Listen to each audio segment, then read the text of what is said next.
Oke, oke. Halo, selamat sore.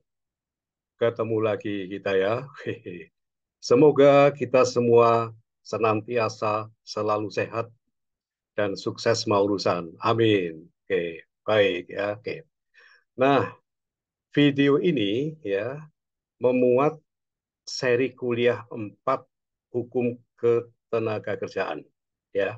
Jadi sudah 4 seri ini ya, seri satu, seri 2 atau kuliah satu, kuliah 2, kuliah 3, ini kuliah 4 hukum ketenagakerjaan. Oke. Kiranya Anda semua sudah sempat mengikuti ya kuliah satu, 2, dan 3 hukum ketenagakerjaan. Kalau belum ya silakan, ini ada di video saya yang sebelumnya ya. Ada urutannya kok. Kuliah satu, kuliah 2, dan kuliah 3, dan sekarang ini adalah kuliah yang keempat. Pada kuliah keempat, hukum ketenagakerjaan ini akan dibahas tentang kronologi pola hubungan kerja dimulai sejak zaman penjajahan Belanda, di mana hukum perburuan merupakan bagian dari Kitab Undang-Undang Hukum Perdata Belanda yang diberlakukan di Indonesia sampai atau hingga hukum ketenagakerjaan saat ini. Jadi tentang bicara hukum perburuan dari zaman Belanda sampai saat ini akan diuraikan dalam video ini secara sistematis ya. Nah, kalau kita bicara tentang hukum ketenagakerjaan saat ini, berarti kita bicara tentang Undang-Undang Nomor 6 Tahun 2023. Jadi rentang itulah yang akan dibahas di dalam kuliah keempat ini. Oke. Oke. Nah, jadi ini tampil ya pada screen yang Anda bisa lihat. Jadi ini adalah kuliah yang keempat, hukum ketenagakerjaan. Untuk mereka yang terkait, ya memang di sini ditaruh mahasiswa, namanya hukum ketenagakerjaan, ya ini konsumsi untuk mahasiswa kan. Tapi ya tidak berarti cuma mahasiswa, para praktisi, para pengamat hubungan industrial, tenaga kerjaan silakan, siapapun, siapa saja ya. Oke, oke, baik. Karena ini kuliah ya harus ada kata mahasiswa di sini kan. Oke. Jadi saya baca sekali lagi, pada kuliah 4 hukum ketenagakerjaan ini akan dibahas tentang kronologi pola hubungan kerja dimulai sejak zaman penjajahan Belanda, di mana hukum perburuan merupakan bagian dari KUH Perdata Belanda yang diberlakukan di Indonesia hingga hukum ketenagakerjaan saat ini, sebutlah hukum ketenagakerjaan periode Cipta Kerja, ya kan? Yaitu pada Undang-Undang Nomor 6 Tahun 2023. Baiklah, kita mulai kuliahnya ya. Oke, kita mulai kuliahnya. Nah, tampil di situ di sebelah kiri itu ada buku satu, buku kedua, buku ketiga, buku empat. Memang begitu. Jadi kalau berdata itu terdiri atas 4 buku. Tapi bukan berarti beda-beda ya. Buku satu sendiri, tiga. Tidak, ini satu-satu buku juga, satu bundle. Tapi ada pilah-pilahnya. Jadi Kawah Perdata mulai berlaku di Indonesia sebagai jajahan Belanda sejak tahun 1848. Jadi sekarang sudah 175 tahun lalu ya umurnya. Pengaturan tentang hukum perburuan ada pada buku ketiga. Ya. Jadi dalam Kawah Perdata itu ada pada buku ketiga Kawah Perdata. Nah, buku ketiga itu adalah tentang perikatan. Nah, dalam perikatan itu tentang perburuan itu atau hukum perburuan pada pasal 1601 sampai dengan 1603 Z. Nah, pengaturan tersebut merupakan awal dari hukum perburuan di Indonesia. Di awal, tadinya belum ada, tapi sudah ada sejak tahun 1848 kan, boleh juga kan? Oke, baik. Jadi pada awalnya memang bernama hukum perburuan atau labor law. Secara internasional labor law masih digunakan istilah itu kan. Oke, ada International Labor Organization, labor ya. Oke, baik. Perburuan. Jadi pada awalnya bernama hukum perburuan. Nah, di Indonesia ya, sekitar tahun 1980-an di Indonesia ini ya, istilah perburuan selanjutnya hingga saat ini digunakan istilah hukum ketenagakerjaan. Jadi mulai berubah ya.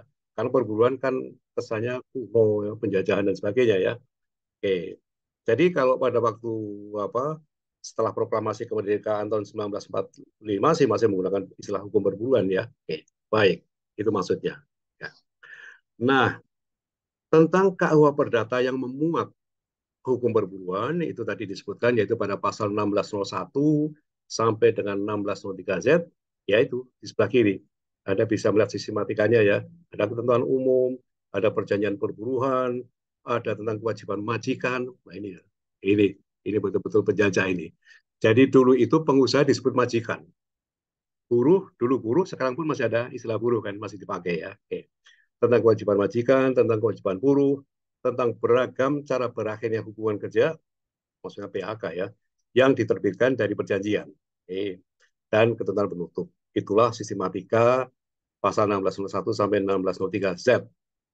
Nah, kemudian kalau kita saya terangkan di sebelah kanan ya, hukum perburuan ini.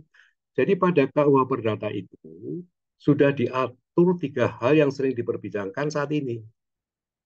Yang sering diperbincangkan di saat ini kan PKWT, PKWT, outsourcing, alih daya, masa percobaan 3 bulan. Itu ya, tiga hal itu sudah ada. Diatur sejak tahun 1848. Jadi KUH Perdata itu sudah memuat ketentuan atau peraturan tentang perjanjian kerja waktu tertentu, dan tentunya perjanjian kerja waktu tidak tertentu, ya, kemudian outsourcing atau alih daya, dan kemudian pengaturan tentang masa percobaan bagi pekerja baru, dan itu paling lama 3 bulan bagi, dan itu diberlakukan bagi hubungan kerja yang didasarkan atas perjanjian kerja waktu tidak tertentu. Oke. Dan sampai sekarang masih 3 bulan juga nggak pernah berubah. Oke, ya. Padahal sudah 105 tahun yang lalu. Baik, kita lanjutkan. Nah, kemudian ya kita tahu bahwa kemerdekaan kita adalah pada Agustus tahun 1945. Ya, ketika merdeka ya sudah ya. Memang kalau kita lihat di penjelasan UUD 45 itu, di situ dikatakan bahwa pada saat ini diproklamirkan atau undang-undang itu dibuat, ya apa yang ada di sini, apa yang ada di sini yang berlaku. Sambil-sambil berjalan ke sana kan nanti secara bertahap ada pembentukan undang-undang baru uh, sampai terus ke depannya. Oke. Nah, dalam hal ini undang-undang yang pertama kali dikeluarkan oleh pemerintah Indonesia yang baru merdeka, yaitu Undang-Undang Nomor 33 Tahun 1947 tentang kecelakaan kerja. Kemudian menyusul 1 tahun kemudian Undang-Undang Nomor 28 Tahun 1948 tentang pengawasan perburuhan. Jadi saya bahas secara singkat di sebelah kanan. Pada awal kemerdekaan, pemerintah segera menerbitkan Undang-Undang Perdana. Ya, 2 tahun ya sudah menerbitkan Undang-Undang 33 tahun 1947. Pemerintah memprioritaskan untuk terlebih awal menerbitkan undang-undang yang terkait dengan keselamatan manusia. Jadi undang-undang tentang kecelakaan kerja. Karena memang yang terjadi pada waktu zaman tahun 1800-an ya atau 1900-an itu memang banyak terjadi kecelakaan kerja. Dan ketika terjadi kecelakaan kerja, perusahaan bukannya membantu malah menyalahkan pekerjaannya. Nah, itu masa lalu. Nah, di sini tidak ya. Karena yang benar adalah bahwa apapun yang terjadi perusahaan harus bertanggung jawab. Oke. Nah, jadi di sini kemudian yang dikeluarkan itu adalah Undang-Undang Nomor 33 tahun 1947 tentang kecelakaan kerja. Menyusul kemudian tentang eh, Undang-Undang pengawasan ya, pengawasan perburuan. Ini untuk memastikan bahwa pelaksanaan hubungan kerja itu di tempat kerja itu sesuai dengan ketentuan peraturan perundang-undangan kerjaan. Jadi kalau ada pelanggaran dan sebagainya, ini akan tertangkap oleh pegawai pengawas ini. Begitu ya. Ya sampai sekarang ada. Oke. Jadi dua hal itu yang penting ya. Undang-Undang 33 1947 dan Undang-Undang 28 tahun 1998. Kemudian ada perubahan ya. Dulu Indonesia ini secara politik dulu merupakan negara federasi, Republik Indonesia Serikat. Tapi kemudian setelah konferensi meja bundar dinyatakan sebagai negara kesatuan Republik Indonesia, nah NKRI, nah oleh karena itu undang-undangnya pun harus dirubah kan. Jadi Undang-Undang Nomor 1 dan 1951 itu tentang pernyataan berlakunya Undang-Undang Kerja yang tadinya adalah 1948, yang tadinya itu adalah Republik Indonesia Serikat itu. Nah, terus kemudian, nah puncaknya sampai tahun 1957 itu adalah terbitnya Undang-Undang Nomor 22 tahun 1957 tentang penyelesaian perselisihan perburuhan. Waduh, bicara perselisihan perburuhan waktu itu luar biasa. Bayangkan ya, persis, negara yang baru merdeka itu kan masih fokus pada politik kan, ya. Apalagi pada waktu itu ada pemberontakan-pemberontakan yang ingin mendirikan negara sendiri gitu kan. Nah, jadi tentang mengurusi ketenagakerjaan masih belum ketanganan lah katakan begitu kan. Jadi tidak heran kalau kemudian sering terjadi perselisihan perburuan, mogok dan sebagainya. Nah, oleh karena itu ini diprioritaskan di tahun 1957 keluarlah Undang-Undang Nomor 2 tahun 1957. Hebatnya adalah bahwa Undang-Undang 22 1957 ini terus berlaku sampai dengan tahun 2004. Jadi 47 tahun berlaku. Dan undang-undang inilah yang nanti diganti atau dicabut, dinyatakan tidak berlaku oleh Undang-Undang Nomor 2 tahun 2004 tentang penyelesaian perselisihan hubungan sosial. Ya, begitu perjalanannya. Baik. Nah, kemudian masuklah kita pada masa reformasi. Reformasi ini terjadi di tahun 1998, ya, ketika Presiden Soeharto yang memerintah selama 32 tahun, Presiden Soeharto sebagai presiden kedua setelah Presiden Soekarno, itu lengser. Dilengserkan oleh demo-demo mahasiswa yang luar biasa waktu itu. Oke. Nah, jadi mungkin penonton video ini macam-macam kan, gitu kan. Ada kalau ke tahun 1998 lahir, sekarang kan berapa? 25 tahun ya, 25 tahun. Ya sudah mulai kerja lah kira-kira, udah lulus kuliah gitu kan. Oke. Nah, nah jadi sekarang pada tahun 1998 macam-macam. Ada yang masih TK, ada yang masih SD. Maksudnya penonton video ini gitu ya. Oke. Nah, intinya adalah seperti tadi saya katakan. Namanya reformasi. Reformasi itu adalah perbaikan. Nah, di sini reformasi itu di skala bidang. Ya bidang-bidang yang penting ya bidang politik, ekonomi, dan hukum. Itu mengalami reformasi besar-besaran.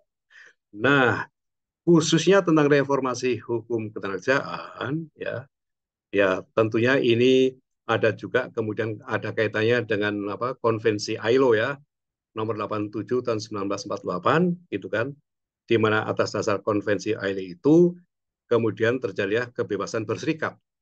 Dan untuk itu tentang kebebasan berserikat itu Indonesia pada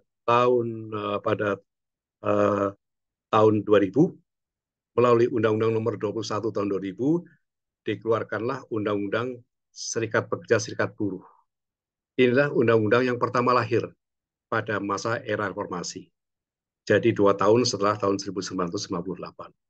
Ya, oke. Ya memang dengan adanya Undang-Undang Serikat Pekerja Serikat Buruh ini lalu bebas mendirikan serikat pekerja.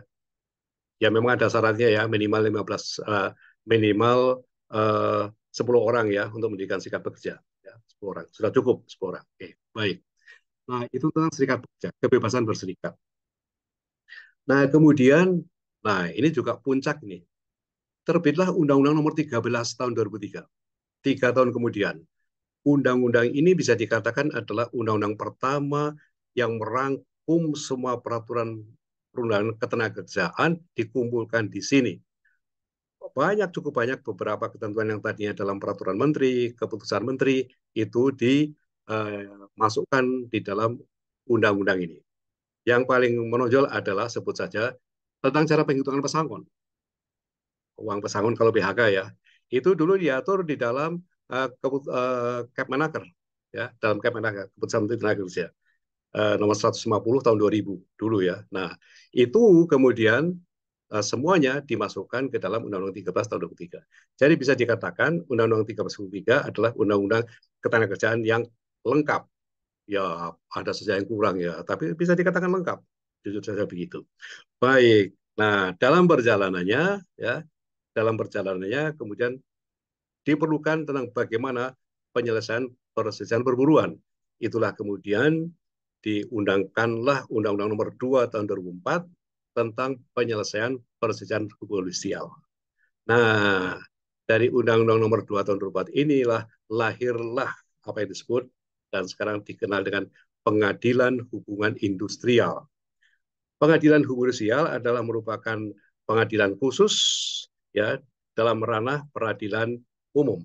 Nah, jadi di situ ada beberapa pengadilan khusus ya.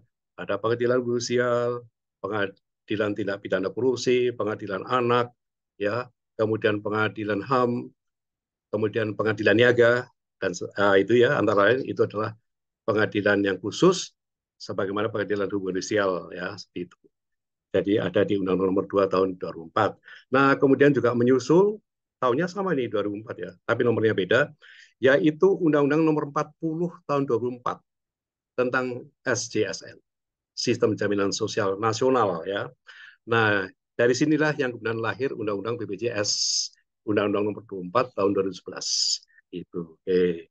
Jadi banyak terjadi ini ya di dalam reformasi. Nah, khususnya reformasi hukum, khususnya adalah hukum ketenaga kerjaan. Oke.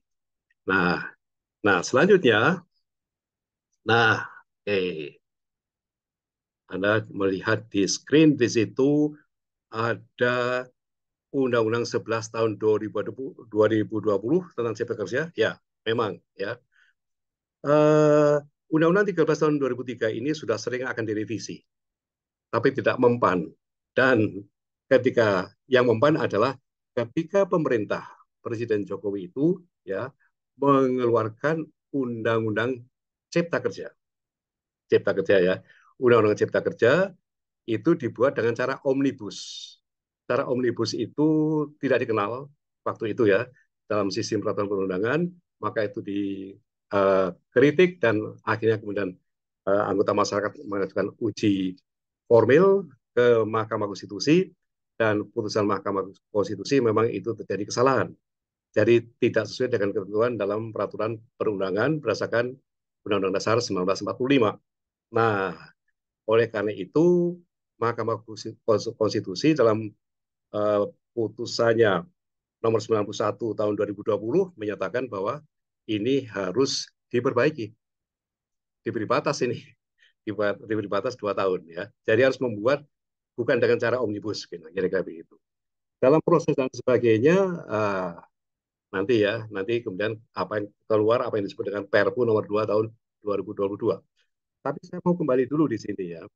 Jadi kira-kira dalam Undang-Undang 13 tahun 2003 ini tentang ketenagaan itu tidak banyak yang direvisi. Jadi kurang lebih ya, hanya 20%. Dan 20% ini yang terkait dengan hal yang terkait dengan investasi. Jadi pada Undang-Undang 11 tahun 2020 itu ada 11 klaster, ada 11 hal, gitu kan? Ya. Dan semua klaster ini kalau kita lihat ini adalah bicara uh, untuk investasi, mengundang investor, memudahkan investasi. Nah, kalau bicara tentang investasi, kemudian buka perusahaan baru, memang ketenagakerjaan ada kan. Nah, di sini ketenagakerjaan juga perlu diperbaiki. Itulah makanya ada revisi di sini dalam ketenagakerjaan pada angka 3 itu. Oke. Hmm. Seiring jalannya waktu, yang tadi kan diberi waktu 2 tahun ya, oleh putusan MK nomor 91, Mahkamah Konstitusi ya, 91 2020, tapi kemudian Presiden Republik Indonesia bukannya merevisi melalui cara yang tradisional, merevisi undang-undang, tapi dengan cara lain, yaitu dengan mengeluarkan Perpu, Perpu nomor 2 tahun 2022. Nah, cukup ramai waktu itu ya. Saya kira Anda juga mendengar. Singkat kata, ya kan, Perpu ini kemudian diterima, disetujui, dan kemudian disahkan. Ya, karena Perpu ini disetujui oleh DPR, maka Perpu ini bisa menjadi undang-undang, ya kan.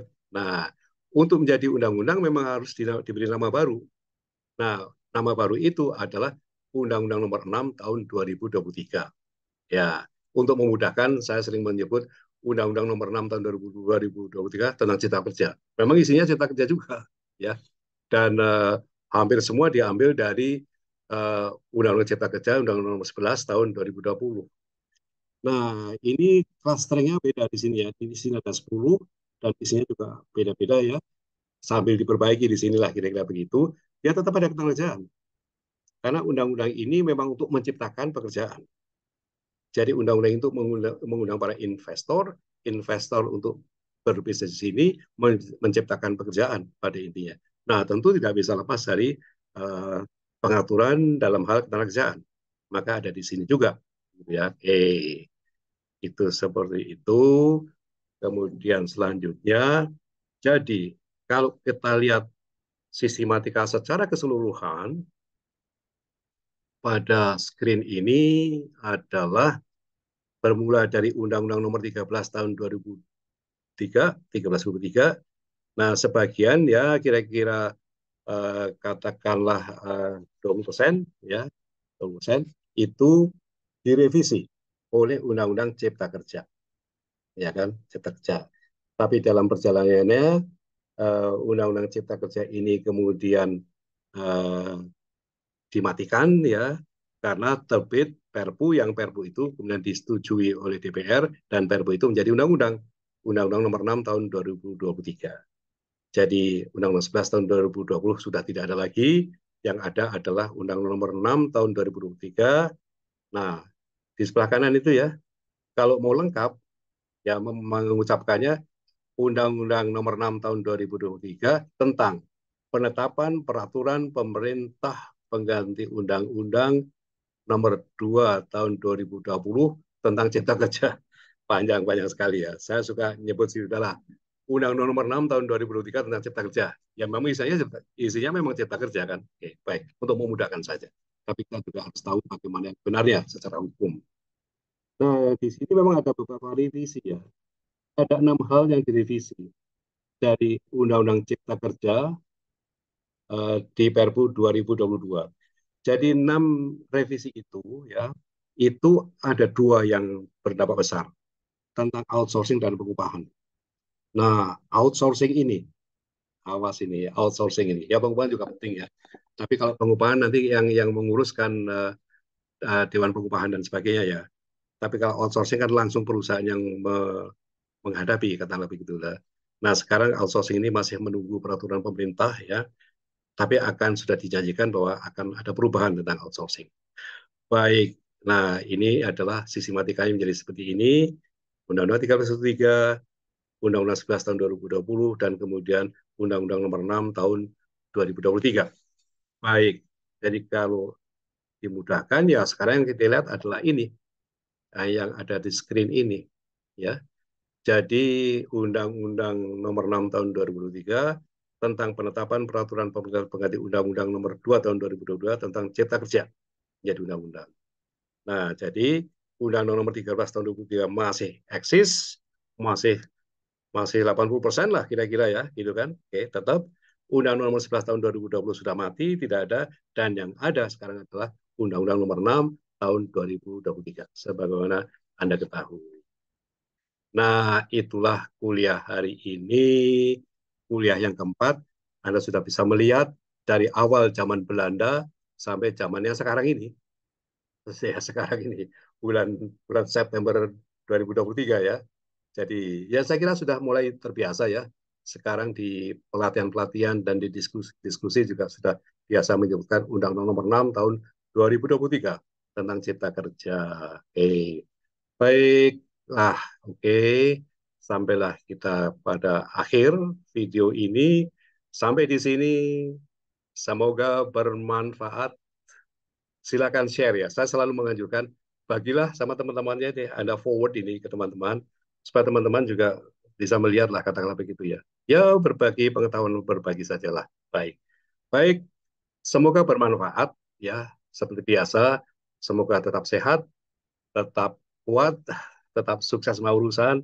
Sampai ketemu lagi pada video yang akan datang dengan pembahasan yang tidak kalah seru ya, tapi bukan kuliah ya. Kuliah ini kuliah 4 sekarang. Yang berikutnya nanti adalah apa kajian-kajian seperti biasanya yang lain, tapi bukan format kuliah. Oke, sampai di sini. Ya, oke ya. Oke. Oke. Ya.